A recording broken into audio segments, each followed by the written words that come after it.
Alright, we said we wanted to create original content for you all, so today we are. We are going to be saying how much medical equipment as a C3 ventilator-dependent quadriplegic. As you guys know, obviously we've made a video about a few months ago that I am a quadriplegic, and even years ago we made a video that I was a quadriplegic. If you want to hear about my story, why I'm a quadriplegic, you can go to that video. But if you want to know what I can and cannot feel, I will tell you right now, because the rundown is pretty easy. Right about where my tracheostomy tube is, kind of around the shirt collar, is where I can feel on the front of my neck. I can feel all of that up. So everything besides that little my shirt collar up, I can feel perfectly fine. Nothing is impacted on that area. I have complete full sensation, but the back of my neck is different. About where my mandible jaw is where I can not feel on my neck. So the mandible jaw area, the chin is around your C4 vertebrae, and your mandible jaw is around the C3, C2. So I cannot feel like a single thing below the C2 or C3 vertebrae. Because I'm a C3 incomplete quadriplegic, that gives me some function and sensation that I'm not expected to have. My whole core is a little bit confusing. There are different pressure points and sensations on my chest, so we'll get into that. If someone were doing a sensation test on me, it is a little hard to decipher where I truly can feel. Rubbing someone's arm or where their injury was, you don't really have to think about it. So it's a big process and it's like super confusing, but I'm years into this now, so I pretty much have it down packed. You're seeing currently are my shoulders and my chest and a bit of my arms. We'll get to those later. So on my chest right now, the top shoulder, I cannot feel. So my sensation is branched out from my neck. So this upper neck, this whole part I can only feel. But if you rotate to the shoulder, it does not go that way. My sensation is only, my complete sensation that is only compact to my neck, but doesn't branch out to my shoulders or my clavicle. My shoulders and my clavicle or collarbone, I cannot feel a single thing. I cannot feel hot or cold or deep pressure sensation on my chest. I mean, thankfully there is some times where if Matthew presses like deep on my chest, I can kind of feel it sometimes, but it is a very mild sensation, and if you just brush over my chest, I cannot feel that. I can't feel my chest strap, I can't feel my ventilator tubing, I can't feel my arms on my chest, I can't feel any of that. So but if a needle were to prick into my skin, I couldn't feel it, but if it went deep enough and something was actually able to put forceful pressure, put a red box. That is the point of where I can kind of feel deep pressure. I can't feel deep pressure on my shoulders. I don't know why, since C3 kind of spares shoulders sometimes, in some cases. I don't have any shoulder function. So I cannot feel those, and I cannot feel when anyone just puts deep pressure. So if Matthew were to continue pressing on my shoulder, I would not feel that. However, in the red box of area, if it is deep enough, I will start to feel it, but it only applies to deep pressure because I cannot feel hot or cold sensation. So that is around my sensation point on my upper chest. We are now to my lovely arms. So Matthew, if you would take off my joystick. This is my full lap. Alright, so we are now to my lovely dovely arms and my hips, but we will talk about those in a minute. So my arms that you see here, what I'm showing y'all is my bicep, my forearm, my tricep, my bicep, like everything that is included in my arms. So as we talked about in the top shoulders, I cannot feel a single thing. Left arm. So my bicep that we are seeing now, I cannot feel a single thing. No pressure, no hot or cold, no nothing. My elbow, I can also not feel any pressure, no cold, no hot, no deep. My forearm is also the same way. I cannot feel hot, cold, deep pressure sensation, nothing. And I cannot use a single muscle in my arms either, besides some of the ones near the wrist. My wrist is the most important one. My wrists are actually very different, so it's kind of hard to tell because my wrists are very bended. So Luce's wrist kind of has that area of sensation that, she doesn't have, but I kind of have. So you see this wrist area. So that area where the nerves and ligaments are in the wrist, I can feel if it is, very deep. So, for example, when I have wrist surgery that allows for the doctors to loosen up my ligaments in my wrist, I can feel a little bit of pain when that surgery occurs. Again, it is very mild, but it is a point of sensation, and I do have a little bit of wrist sensation. If you press, once again, if you press deep enough, it's kind of just internally, but it's not much externally. My skin on my wrist I cannot feel, but if you were to put something in my wrist, like internally, I might be able to feel it. My hand on my left hand, these other fingers, these ones, excluding my thumb, I cannot feel. But the only technical finger that I can feel is my little thumb. What I'm showing you now is all the thumb I can feel. But up above that point, I cannot feel the rest of it. On my top hand, I can feel that almost like completely. Probably, honestly, I'm lying. I cannot feel that completely, but I can feel if something, once again, is deep pressurized enough, like Matthew just presses on the pad of my top hand, and I can sort of feel it. But like again, sometimes my there has been cases where my joystick has completely fallen off my lap, and if I'm indulged in a good conversation, I will not know when that thing has fallen off or whenever it fell off. My body just simply doesn't react to light touch in that way. There are very few areas that I can actually feel light touch, and those areas are only my neck and head. My good old left arm now. We are now to the left. My right arm is very similar to my left arm. So at the bicep level, I cannot feel any deep, hot, cold, or temperature, nothing. My elbow and my forearm, I cannot feel any deep, hot, cold sensation at all.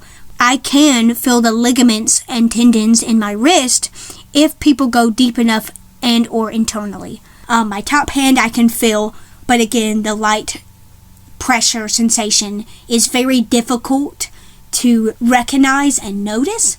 That is primarily my arm function and my sensation. I can move my thumb.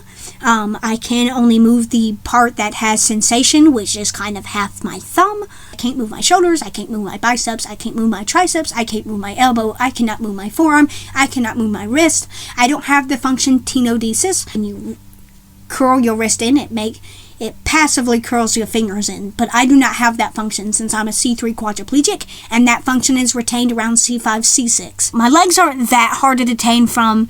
Basically, I cannot feel a single thing in my legs. I cannot feel anything from this hip to my foot down. So, all of this I cannot feel. Essentially, my legs have no heat pressure sensation. They don't have hot or cold. They don't even have light touch. So my legs are completely paralyzed. I can't feel a single thing. I do get autonomic dysreflexia when something is wrong down there, which isn't a lot of problems, but it could be, like pressure issues, butt sitting on something weird, my pants are crinkled up, my toes bended. So there's a lot of reasons I can get autonomic dysreflexia in my legs, but I don't feel them. I can't feel them. I haven't felt them completely in 4 years. I've had affected sensation and affected movement in my legs for 8 years. So these bad boys are completely paralyzed, if you couldn't tell. Here's the reason why I have more sensation and probably more function than an average C3 quadriplegic. Don't quote me on this. I'm not a doctor. I am just someone who simply looks this up and someone who goes through it.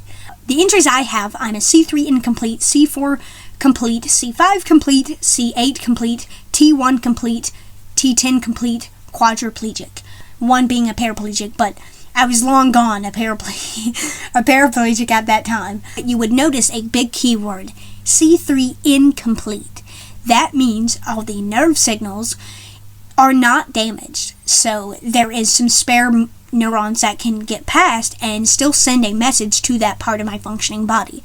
Typically, C3 quadriplegics and C4 typically only maintain shoulder function or shoulder rotation or their trapezius function. But I do not. I have no shoulder function. Instead of gaining it in my shoulders and instead of gaining that impaired ability, I regain thumb. That is a whole finger I gained. And the sensation and the movement of it. Sure, is it not the full thumb? Yes. But is it some thumb movement? Yes. Which is honestly shocking to me, that I could gain finger function, kind of. I don't have any other function of my fingers. It's just the one.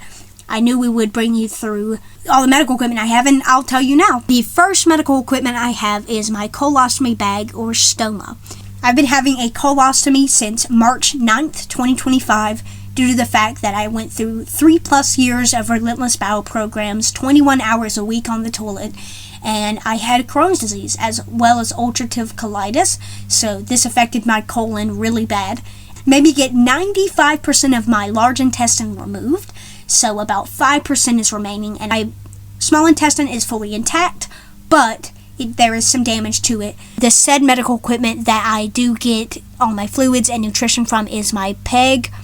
Basically, my PEG, it's a permanent feeding tube that you will need for both fluids and food and medication, everything. Because I have amyotrophic lateral sclerosis, I do not have the ability to eat and hardly drink on my own anymore because I have bulbar ALS, which is the fastest form. I got this in June 20th to be exact, so I've had it for a few months now, and it's been a lifesaver for me because getting all my food and nutrition would be otherwise very fucking impossible if it were for not this tube. The thing y'all have been staring at on my neck, my tracheostomy. So that bad boy has been with me since January 2018. Ignore the vent coming off of it, but this is my trach. Basically, what the trach bit is actually that little baby thin tube that is connecting to a ventilator. The rest of the trach is inside the ventilator, but that is kind of the tubing. So I've had this tracheostomy tube in January 2026, I'll have my tracheostomy tube for 8 years. This basically just helps aid my breathing, and allows me to breathe a lot more comfortably. Just helps me. Underneath, technically, the tracheostomy is gauze. Gauze helps absorb any leaking that may happen around the tracheotomy or tracheostomy tube. I also have Velcro straps coming from the gauze, and that basically is more comfortable than ties. Me and Matthew find it a lot more comfortable. I find it more comfortable. It allows the tracheostomy tube to stay in place and not come out of the stoma. Below the tracheostomy, this gigantic ventilator. So the reason I have a ventilator is because I am about 7% breathing. I have 7% breathing function, so I cannot breathe on my own independently without a machine taking over for me. There is a balloon. It's kind of tucked under the Velcro strap, though. It's called a cuff, and it inflates a little balloon that is found in the tracheostomy. And this is typically used for people who cannot breathe on their own without the help of ventilator support. I typically cannot breathe without it at night, so oftentimes we have to inflate a balloon at night. And this fully takes away my talking ability. I cannot talk, I cannot speak with this inflated, but it does make the ventilator take over for me, and I do not have to be working as hard. I have the ventilator aid me, but I can breathe sometimes without it during the day, so I don't need the balloon inflated during the day, and I can talk pretty much fine. I mean, my voice might sound compressed if I continue talking without taking a break, and then it'll shortly turn to nothing, and then I'm fine. Is a suction line. So basically you would put a suction sleeved catheter in there, and so you could put it through there and you could suction me pretty much easily, or you can easily just take off the ventilator appliance and suction me via trach. I'm pretty much hooked to a machine pretty much 24/7. A nasal gastric feeding tube. My nasal gastric feeding tube is another replacement for the PEG. I just have this every single day. And medical tape. That medical tape is just to simply hold the tube in place. A hearing aid, which basically helps me hear. It is kind of a hearing aid that is attached to a cochlear implant or prosthetic eye, because I had my eye removed at 2 years old, so 2009. A head strap. I have 0% functioning head, so I need a permanent head strap for every single time I'm in my chair. Besides my joystick, that is my sensation, my function, and how much medical stuff I have, and the reason I have it. So, thank you all for listening. I mean, I didn't really contribute much in the video, but I helped zoom in and helped get her things off, so that's how I help. So, thank you all so much for watching this video, and we'll see you next time. Bye! Bye!